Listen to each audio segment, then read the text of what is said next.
Minggu pagi, suasana Minneapolis, Minnesota, kota yang menjadi pusat aksi protes kemudian menjalar ke berbagai wilayah Amerika, mulai tenang. Sebagian warga gotong royong membersihkan sisa kerusuhan malam sebelumnya. Meski demikian, bukan berarti protes yang dipicu kematian George Floyd sudah berakhir. Para pengunjuk rasa di Minneapolis bergeser ke depan gedung DPRD negara bagian Minnesota. Menurut Nadia Rini, warga diaspora Indonesia yang rumahnya tepat di depan salah satu kantor kepolisian Minneapolis, kini merasa lebih aman karena wilayah sekitarnya dijaga ketat oleh pasukan Garda Nasional. Ini udah banyak banget kantor polisi yang dibakar gitu loh.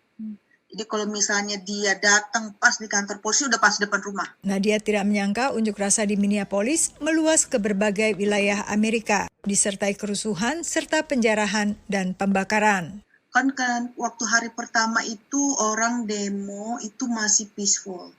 Menurut beberapa pihak termasuk anggota DPR dari Minnesota Ilhan Umar, selain pengunjuk rasa yang murni menuntut keadilan bagi George Floyd, ada juga perusuh yang memanfaatkan situasi. When we see people setting our buildings and our businesses ablaze, we know those are not people who are interested in protecting Black lives.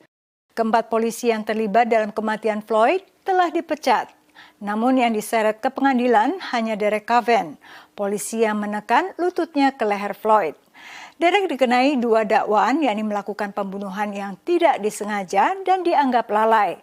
Kelalaian yang menyebabkan kematian seseorang. Sedangkan ketiga orang lainnya masih dalam proses penyelidikan. Saat ini aksi protes masih terjadi di kota-kota besar Amerika, termasuk New York dan Los Angeles.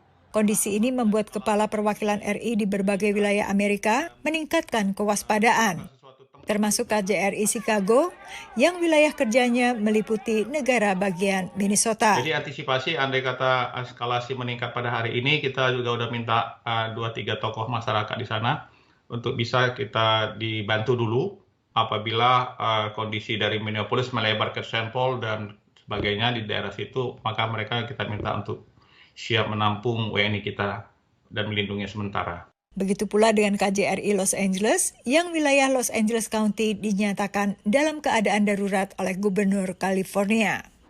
Alhamdulillah hingga saat ini seluruh masyarakat warga negara Indonesia di wilayah kerja KJRI Los Angeles dalam keadaan baik. KJRI Los Angeles telah melakukan kontak-kontak dengan simpul masyarakat untuk mengecek kondisi mereka dan juga selalu menghimbau agar mereka mentaati berbagai peraturan di wilayahnya masing-masing dan apabila ada hal-hal yang diperlukan agar segera melakukan kontak kepada hotline KJRI Los Angeles. Menurut perwakilan RI di berbagai wilayah Amerika, belum ada warga Indonesia yang menjadi korban kerusuhan. Tapi sejumlah bisnis termasuk tempat usaha milik warga Indonesia di Washington DC mengalami kerusakan akibat vandalisme. Menurut data Associated Press, polisi di berbagai wilayah Amerika telah menangkap 1.700 orang di 22 kota Amerika sejak Kamis lalu. Hampir sepertiga dari penangkapan itu terjadi di Los Angeles. Dari Alexandria, Virginia, Yuni Salim dan tim VOA.